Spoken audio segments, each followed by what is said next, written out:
Okay, let's jump straight into this.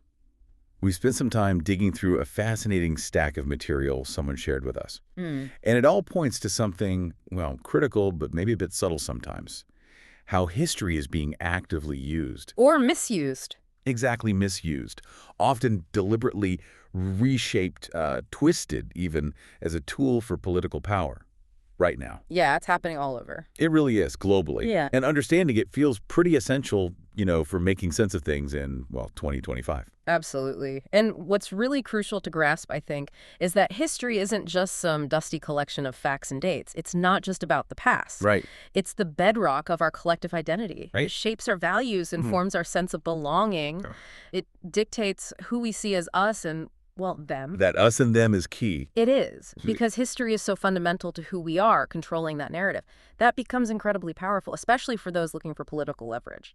So our mission for this deep dive is to really try and unpack that. We want to explore the deliberate playbook, as you called it, that seems to be used to manipulate historical understanding. Yeah, the common moves. Look at some specific, pretty striking examples that jumped out from the material and figure out what all this really means for you, the listener, trying to navigate information today. And trying to form your own perspective. Definitely. Let's start with that core idea then. History isn't just chronology. It's the story we tell ourselves, isn't it? It is, about who we are, where we came from. The triumphs, Yeah. but also the failures, the messy parts, Mm-hmm. the whole complicated truth. Mm-hmm. And when that foundational story gets tampered with, when it's edited or skewed for some modern agenda. The ripples are significant. They spread outward. Exactly. Think about it like this. If you can control the story of the past, You get immense power over the present. It's almost that simple. Political movements, leaders, they often try to position themselves as the legitimate inheritors or defenders of a very specific, curated version of the national story. curate is a good word. It is. Because by doing that, they can lift up certain groups or ideologies, make them seem inherently patriotic, historically right, While pushing others down. Precisely. Simultaneously marginalizing or even demonizing, erasing the contributions, sometimes the very presence, of other groups who just don't fit that preferred story. So it's about using the past to define who belongs and who doesn't. Right now, today. That's the core of it. And what becomes really clear looking through this material is that this isn't just like accidental shifts in how we see history. It doesn't feel organic. No, definitely not. There's a clear pattern, a systematic approach, almost like you said, a deliberate playbook seems to be at work. There are identifiable tactics, specific moves being used again and again to reshape history for political goals. Okay, so that raises the big question. What are these tactics? What's in the playbook? Yeah. Well, we've sort of identified several key moves that keep popping up. One of the most basic, maybe, is selective storytelling. Okay. Imagine history is this huge, intricate tapestry, right? Full of different threads, colors, patterns. Complex. Vary.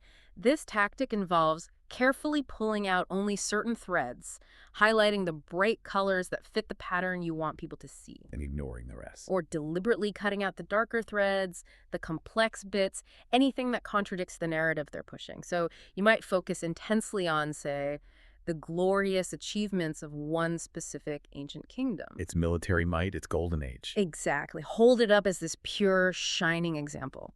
But meanwhile, you completely gloss over, or maybe even paint in a totally negative light, periods where different groups were in charge or different faiths were dominant. Ignoring their achievements, their complexities. Ignoring their contributions to the shared culture, the infrastructure, whatever it might be. It's about creating a usable past by just leaving out the inconvenient truths. Right, you're deliberately shown just a fragment, Well, a very carefully selected fragment. Okay, tactic 2.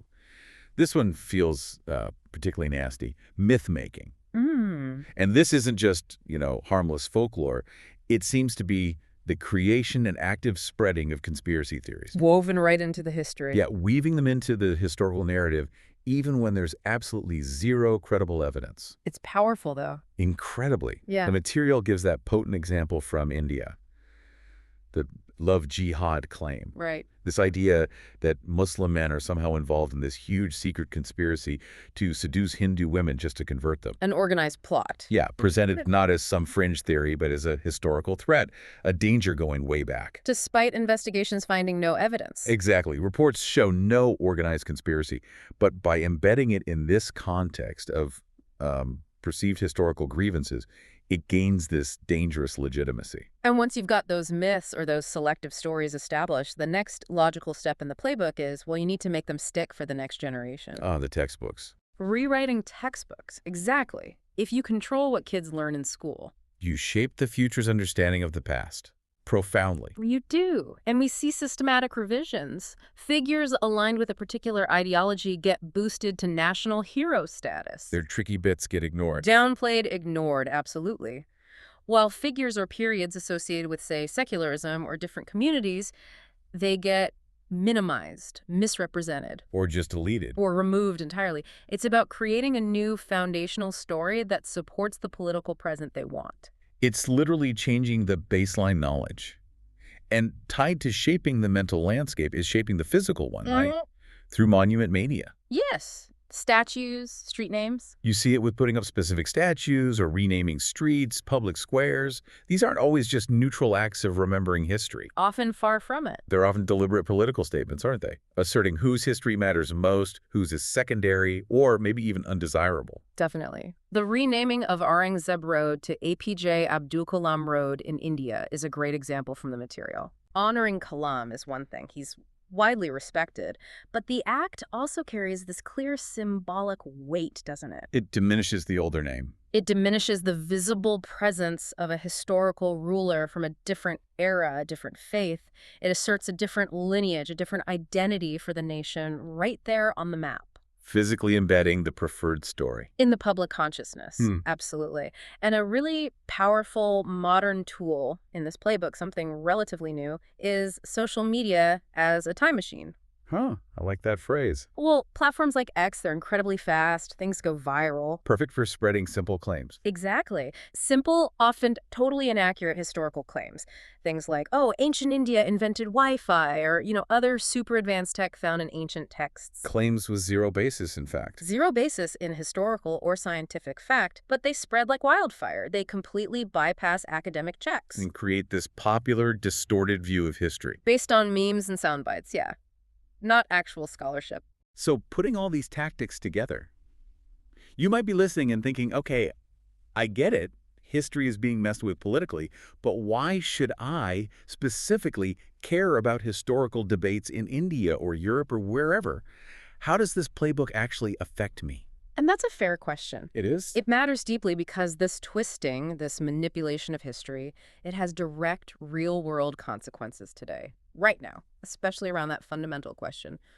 Who belongs? Back to the US them. Exactly. When history is distorted to paint certain groups as perpetual outsiders or invaders or somehow disloyal, regardless of how long they've lived somewhere or what they've contributed. It creates a climate. It creates a climate where those groups are made to feel they don't truly belong. Yeah. And that impacts their safety, their opportunities, the whole social fabric. And this can play out in really concerning ways, like worsening communal division. Definitely. The material points to how framing one community as the eternal villain throughout history. Linking stuff from centuries ago to today. Yeah, linking perceived historical wrongs, stretching way back to present-day issues. It shapes worldviews, fuels animosity. And this isn't just talk, is it? No, this kind of historical narrative isn't just academic theory. It contributes directly to real-world tension, discrimination, and tragically, it can even be a factor in violence, like communal riots. Wow. So the distorted past fuels present conflict. The echoes are loud. We also see this dynamic really intensely in debates around immigration and national identity, particularly in places like Europe. Like with Geert Wilders. Exactly. Leaders like Wilders actively use selective historical narratives, often going way back to medieval times, to frame immigration, especially Muslim immigration, as this existential threat. A threat to what? Exactly. To a supposedly pure, historically defined national identity or Western identity. And this historical rhetoric, it isn't just words, it shapes policy. It justifies exclusion. And affects real people's lives. Very real impact on immigrants and minority communities. And let's not forget a classic political move, distraction from real issues. Oh, yeah. That's a big one. Weaponizing history, stirring up these intense cultural battles about the past. It can be a super effective way for governments or political groups to divert our attention, right? Divert it from pressing problems they might be failing on. Like the economy, Yeah? healthcare, infrastructure. Absolutely. By creating all this noise and division over historical narratives, leaders can keep the public focused on cultural fights rooted in a manipulated past. Instead of demanding accountability for today's problems, like jobs or lack of opportunity. Precisely. It's a very useful distraction technique. The material we looked at really does highlight India as well, a potent and complex case study for how this playbook works, given its incredibly diverse, layered history. Absolutely. You see all those tactics we talked about playing out vividly there. The role of the RSS, the Rashtriya Swayamsevak Sangh. Often mentioned alongside the ruling BJP. Yes, often described as the key ideological force behind the BJP. And its vision of Indian history, which tends to emphasize a specific interpretation rooted in Hindu identity, is undeniably shaping the dominant narrative today. And it has a complicated history itself, right? Sure. Even with figures like Gandhi. Very complicated. The material digs into that. It's fascinating. Gandhi obviously advocated for Hindu-Muslim unity. The RSS had different views. There's a specific detail highlighted. A letter from the RSS to Gandhi in 1947 denying they were involved in protests against his inclusive prayer meetings. But that's contrasted sharply with articles found in their own magazine at the time, The Organizer, which apparently mocked Gandhi's peace efforts. Wow. That historical tension. Yeah. It sheds light on things today. It shows the deep roots of these ideological differences, and you see that specifically in the rewriting of textbooks there, too. Content being changed. Revised to align with this specific viewpoint. Downplaying secular figures, emphasizing narratives that fit a particular vision of India's past. Building that new foundation. Exactly. And the mainstreaming of the love jihad myth is another powerful example of that myth-making tactic having real policy impact. The conspiracy theory leading to laws. Yeah. This theory, which sources say lacks credible evidence, has been pushed so effectively that it's led to actual anti-conversion laws in several states, like Uttar Pradesh. And that's not just abstract politics. Not at all. It creates this climate of fear, of suspicion. It makes life incredibly difficult for interfaith couples, and it just embeds that communal division even deeper. And it's crucial, isn't it, to stress that while India is a significant example, this isn't just about India. Oh, absolutely not. This is a pattern we see playing out on the global stage. Right. It truly is. Look at Europe again. Geert Wilders is such a clear parallel. He explicitly uses selective takes on medieval European history. Focusing on conflicts. Focusing on historical conflicts with the Muslim world, yes, to argue that Islam is somehow fundamentally incompatible with European values. And he gets these ideas from somewhere. Well, the material notes he draws on work by certain historians who frame long periods of history, including, interestingly, India's medieval era, mainly through this lens of a clash of civilizations. So these biased historical interpretations can travel. They travel and get deployed in different political fights around the world. And then you have the intense debates over Confederate monuments in the U.S. that fits this playbook perfectly, doesn't it? Perfectly. These weren't just neutral historical markers put up right after the Civil War. No, many came much later. Decades later, often during the Jim Crow era, specifically as symbols of white supremacy, of resistance to civil rights. They were about pushing a specific story. A physical manifestation of the attempt to push the lost cause narrative, that false story that downplayed slavery and glorified the Confederacy. So the protests, the debates about taking them down. It's about who gets to define America's story. Fundamentally, whose history is honored in public spaces, who gets to write the narrative. Exactly. It's a fight over the story itself. It is, and even discussions about Africa's history sometimes get distorted, especially in European politics, to justify anti-immigrant views. Oh, so? Narratives might paint Africa's past as just inherently chaotic or defined by conflict. It ignores the vast diversity, the complex histories. And stability, too, sometimes. And the fact that post-colonial borders, often drawn arbitrarily by Europeans in the 60s, have actually been remarkably stable. Very few state collapses or boundary changes, despite the complex past. But distorting that history helps create this narrative of an unstable other. To justify keeping people out. It serves that purpose, yes. Okay, so faced with history being used, twisted in these really powerful, sometimes harmful ways, what can you, the listener, actually do about it? How do you navigate this? How do you reclaim history from manipulation? It really starts with cultivating a deeply critical mindset. The first step is just fundamental. Question everything. Don't just accept things. Don't accept bold historical claims at face value, especially ones that seem perfectly tailored to support a political view, or ones blowing up on social media like that ancient India invented Wi-Fi stuff. Pause. Check it out. Verify it. Don't rely on one source. Fact check, look for evidence, try to see where the claim actually comes from. Yeah, history's too important for viral memes. Which leads right to the next point, doesn't it? Diversify your sources. Crucial.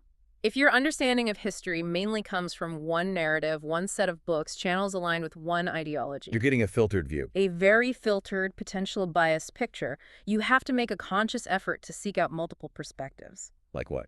Read history from authors with different backgrounds. Look at primary source documents yourself if you can. Listen to oral histories from communities whose voices often get left out. See how historians in other countries see the same events. Getting multiple angles helps you spot the bias. See the bigger picture, spot where stories are being selectively built, and crucially, support real historians. Academic historians. Yeah. While they have their own debates, academic historians are generally trained in rigorous methods. Evidence-based research. They're trying to find truth, not push an agenda. Generally, yes. Seeking nuanced understanding. So support institutions that value academic freedom, that promote careful historical study. Their work is a vital defense against this kind of manipulation. And remember, history isn't just big books about kings. Tell your own stories. Yes. Your family history, your community's history, your cultural heritage. These personal micro-histories, they're incredibly valuable. They keep the past alive differently. Keep it alive, keep it diverse. They offer alternatives to those big, often politically charged national narratives. Sharing and preserving these stories is actually an act of historical reclamation itself. That's a great point. And sometimes, honestly, it's okay to laugh a little. Well, while the consequences are serious, some of the claims are just so baseless, so absurd. Injecting a bit of humor, pointing out the ridiculousness, it can actually be surprisingly effective. How so? It deflates their power, their credibility in public discussion. It strips away that sort of fake seriousness that manipulated narratives often hide behind. Ultimately, the core takeaway here has to be that history is just far too important. It's too central to how we understand the world and ourselves to be left unchecked to political manipulation. Right. When these distorted narratives about the past are allowed to take root, they don't just mislead us about what happened way back when. They fit today. They actively make it harder for us to build trust, to find common ground, and to actually deal effectively with the very real social, economic, political challenges we face right now and the ones coming down the line. Absolutely. So let this deep dive be an encouragement. Really be intensely curious the next time you hear a strong historical claim being used. Especially to justify division or a political stance. Pause. Ask yourself, who's telling this story? What might be missing? Whose perspective is being pushed forward? And maybe more importantly, whose is being silenced or ignored? And who benefits? Yeah, who benefits from you believing this specific version of the past? Because history isn't static. It's not just a dusty record of what was. It's alive. It's a living, constantly interpreted story with immense power. And how that story gets told, how it's understood, it has profound, tangible consequences. For you, for your community, for the shape of the world, not just tomorrow, but right now.